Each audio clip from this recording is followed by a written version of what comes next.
Então, vou gravar o último exemplo aqui, que ele vai estar relacionado ao calor e à energia interna para um gás monoatômico, tá? Então, vamos fazer a leitura e tirar os dados. Uma bolha de 5 mols de hélio está submersa em água a uma certa profundidade quando a água, e portanto o hélio, né, que está confinado dentro dessa bolha, sofre um aumento de temperatura de 20 graus Celsius. Então, sofre um aumento de temperatura de 20 graus Celsius, ou seja, a temperatura variou 20 graus Celsius a uma pressão constante, ou seja, manteve a pressão, certo? Em consequência, a bolha se expande. O hélio é monoatômico e se comporta como um gás ideal. Então, a ideia é o seguinte aqui. A gente tem, por exemplo, um tanque aqui, né, que é a lâmina de água, e eu tenho uma bolha com gás hélio dentro. À medida que essa tem uma variação de 20 graus Celsius na temperatura da água, consequentemente, por a bolha estar dentro da água, o hélio também, e o hélio está dentro da bolha, também vai aumentar de temperatura. Quando ele aumenta, ele vai sofrer uma expansão, ou seja, ele vai variar o volume dele, mas a pressão constante, certo? Então, vamos lá. Uma bolha de 5 mols. Então, nós temos que o N é igual a 5 mols. Está submerso em água, tal, né? Sofre uma certa profundidade quando a água e o hélio sofrem um aumento de temperatura de 20 graus Celsius. Então, a variação na escala Celsius é igual à variação na escala Kelvin, tá?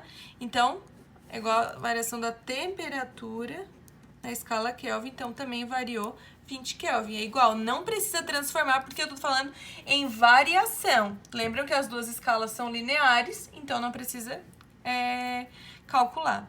O hélio é monoatômico e se comporta como um gás ideal. Então, se é a pressão constante, a gente sabe que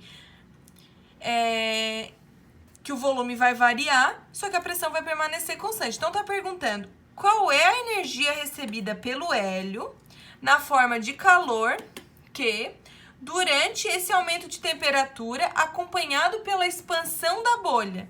Então, nós sabemos que a quantidade de calor que é recebida por um gás a pressão constante é igual ao número de mols vezes o calor específico molar à pressão constante vezes a variação de temperatura. Bom, o CP, nós sabemos que CP é igual a CV mais R. Como eu estou trabalhando com gás monoatômico, a gente sabe que o CV, ele é 3 meios de R, que é tabelado, mais R.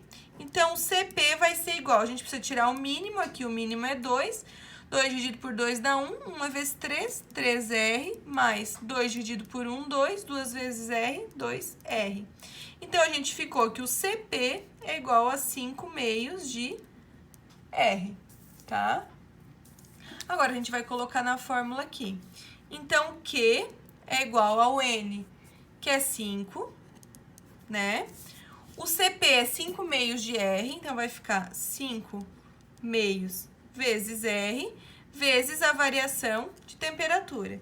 Então, vai ficar o 5 vezes 5, 25, dividido por 2, vezes o R é 8,314, e a variação de temperatura a gente já sabe que é 20.